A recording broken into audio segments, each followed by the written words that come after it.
بسم اللہ الرحمن الرحیم۔ السلام علیکم میرے پیارے دوستو، آج ہم آپ کو وہ واقعہ سنانے والے ہیں جو کہ تاریخ سے معلوم ہوا ہے اور یہ سچا واقعہ ہے۔ بیان کیا جاتا ہے کہ کسی گاؤں میں ایک صاحب کا اپنی بیوی سے جھگڑا ہو گیا۔ ابھی جھگڑا ختم نہیں ہوا تھا کہ اسی اثناء میں ان کے گھر مہمان آ گیا۔ خاوند نے اسے اپنی بیٹھک میں بٹھا دیا اور بیوی سے کہا، فلاں رشتہ دار مہمان آیا ہے، اس کے لیے کھانا بنا لو۔ وہ غصے میں تھی، کہنے لگی، نہ تمہارے لیے کھانا ہے نہ تمہارے مہمان کے لیے۔ وہ بڑا پریشان ہوا کہ لڑائی تو ہماری اپنی ہے، اگر رشتہ دار کو اس بات کا پتہ چل گیا تو خواہ مخواہ خاندان میں بات ہوگی اور خواری الگ سے ہوگی۔ لہٰذا خاموشی سے آ کر مہمان کے پاس چپ چاپ بیٹھ گیا۔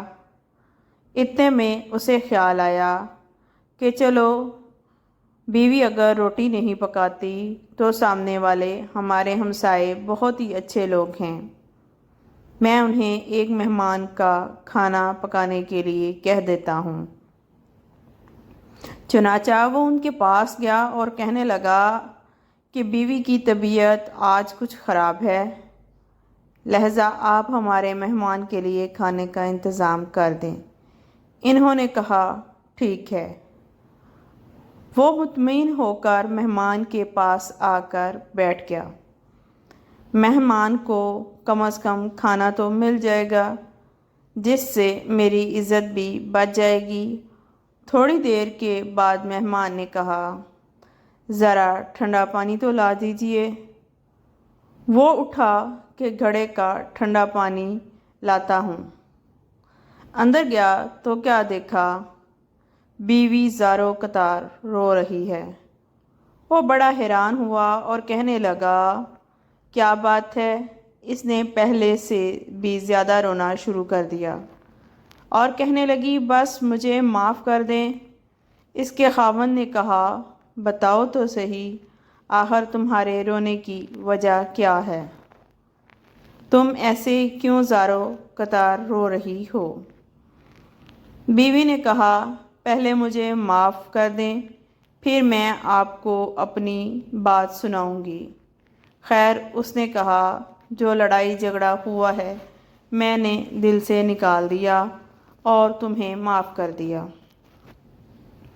یہ بات کرنی تھی کہ پھر وہ کہنے لگی، جب آپ نے آ کر مہمان کے بارے میں بتایا اور میں نے کہہ دیا کہ نہ تمہارے لیے کچھ پکے گا اور نہ تمہارے مہمان کے لیے کچھ پکے گا، تو جب آپ چلے گئے میرے دل میں خیال آیا، میں نے سوچا کہ لڑائی تو میری اور آپ کی ہے اور یہ مہمان رشتہ دار ہے، ہمیں اس کے سامنے اپنے جھگڑے کی پول نہیں کھولنا چاہیے۔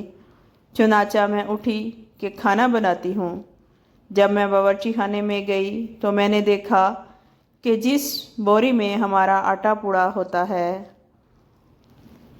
ایک سفید لباس شخص اس بوری میں سے آٹا نکال رہا ہے۔ میں یہ منظر دیکھ کر سہم سی گئی اور وہ مجھے کہنے لگے، اے خاتون، پریشان نہ ہو، یہ تمہارے مہمان کا حصہ تھا جو تمہارے آٹے میں شامل تھا۔ اب چونکہ یہ مہمان ہمسائے کے گھر میں کھانا بننے والا ہے، اس لیے وہی آٹا لینے کے لیے آیا ہوں۔ اس واقعے سے ثابت ہوتا ہے کہ مہمان بعد میں آتا ہے، جبکہ اللہ تعالیٰ اس کا رزق پہلے بھیج دیتا ہے۔